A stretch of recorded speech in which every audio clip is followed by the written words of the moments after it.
Hi everyone, welcome to बिंदु corner YouTube channel. आज के আমি তোমাদের সাথে শেয়ার করব কিভাবে তোমরা পারফেক্ট সুজির হালুয়া তৈরি করতে পারবা এবং নিজেদের মতো করে ডেকোরেট করতে পারবা। তো চলো আমি তোমাদের সাথে শেয়ার করি। তো আমি এই জায়গায় প্রথমে অল্প অল্প করে সুজিগুলো ভেজে নিতেছি। এই সুজির হালুয়া তৈরির জন্য আমি এই জায়গায় 30 সুজির প্যাকেটটা ইউজ করছি। তোমরা চাইলে অন্য কিছু ব্যবহার করতে পারো। তো এই জায়গায় আমি ডেকোরেশনের জন্য সুন্দর করে কিশমিশ নিয়ে নিছি 2 রকমের। তারপর একটু একটু করে সুজির হালুয়াগুলো ভেজে নিতেছি একটু লালচে করে। তারপর এভাবে ঠান্ডা করার জন্য দিয়ে দিছি। তারপর আমি আবার কিছুটা নিয়ে ভেজে নিতেছি, একবারে ভাজলে হবে না, অল্প অল্প করে ভেজে নিতে হবে। তো একটু সময় নিয়ে এটা লো আছে তারপর ভেজে নিবা। তো তারপর আমি এই জায়গায় ভাজা শেষ হওয়ার পর এই জায়গায় দিয়ে দিছি একটা পাতিলের পরিমাণ মতো পানি। তারপর এই জায়গায় আমি যেই সুজিটা ভেজে নিয়েছি ওইটা এখন সুন্দর করে একটু দেখে নিতেছি এর মধ্যে কোনো টাঙ্কিট অথবা অন্য কিছু আছে কিনা। তো এই যে আমি দেখে ফালিয়ে দিতেছি যেগুলো কালো কালো ছিল। তারপরে সুজিটাকে এখন পানি দিয়ে ভালোভাবে ধুয়ে নিতেছি। 2-3 বারের মতো ধুবে, নাড়াচাড়া দরকার নেই। পানি দিয়ে একটু রেখে দিলে দেখবা উপরে কিছুটা পরিমাণ ময়লা চলে আসছে। তারপর আমি গরম পানির মধ্যে দিয়ে দিছি। এখন অবরত নাড়তে হবে, যদি না নাড়ো তাহলে নিচে লেগে যেতে পারে। তো দেওয়ার পর এখন লাড়তে থাকবে। তারপর তোমরা এর মধ্যে পরিমাণ মতো লবণ দিয়ে দিবা, যেটা আমি ক্যামেরায় নিতে ভুলে গেছি ক্লিপটা। তো এখন শুধু নাড়তেই হবে। যখন একটু ঘনত্ব হয়ে আসবে তখন ভাববা যে সুজিটা হয়তো হয়ে গেছে আমাদের। তো এখন একটু সময় নিয়ে নাড়াচাড়া করছি আমরা। যখন আমার এই সুজির হালুয়াটা একটু ঘন হয়ে আসবে, উপরে দেখো বলক চলে আসছে, তখন এরকম একটু সাদা ঘনত্বর মতো হয়ে আসবে।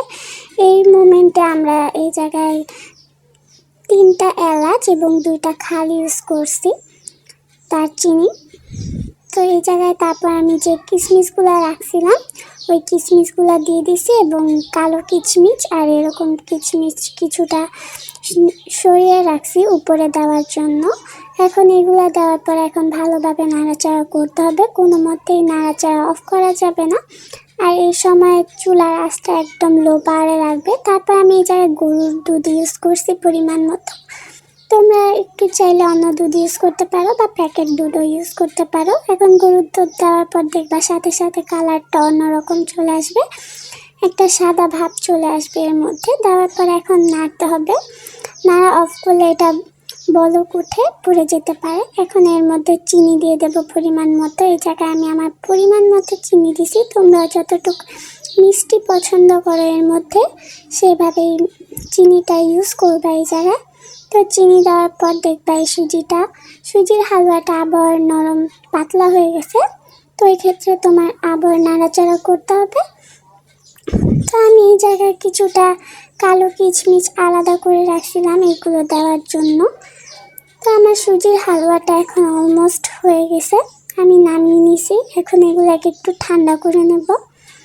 ঠান্ডা করার পর আমরা যেই বাটিতে সুজির হালুয়াটা নেব সেজন্য একটা বাটি নিয়ে নিছি। এটা 1 কেজি পরিমাণের একটা বাটি। এখন আমি এখানে সুজির হালুয়াটা দিয়ে দেব। পুরোটা ভরে আমি সুজির হালুয়া দিয়ে দিছি। এখন তোমরা তোমাদের মন মতো এটা ডেকোরেট করে নিবা। আমি এটা আমার মন মতো করে সাজিয়ে নিতেছি কালো কিশমিশ সাদা কিশমিশ দিয়ে। এই যে সুন্দর করে তোমরা এই জায়গায় চাইলে চেরি ফলও ইউজ করতে পারো সুন্দর দেখানোর জন্য। তারপর আমি এর মধ্যে এখন সুন্দর করে কিশমিশগুলো দিয়ে দিতেছি, সাদা যেটা ওটা দিয়ে দিতেছি। অ্যাকচুয়ালি এই সুজির হালুয়াটা তৈরি করা সবথেকে বেশি ইজি। আমি এই সুজির হালুয়ার সাথে বুটের হালুয়া তৈরি করছিলাম। এই জায়গায় আমি দোনোটারই পিক দিয়ে দিয়েছি। তোমরা যদি আমার বুটের হালুয়ার রেসিপিটাও দেখতে চাও তাহলে আমাকে বলো, আমি তোমাদেরকে এটা নেক্সট টাইম দেওয়ার চেষ্টা করব। আমার চ্যানেলের ভিডিওগুলো ভালো লাগলে চ্যানেলটিকে সাবস্ক্রাইব করে পাশে থেকো এরকম পরবর্তী ভিডিও পাওয়ার জন্য।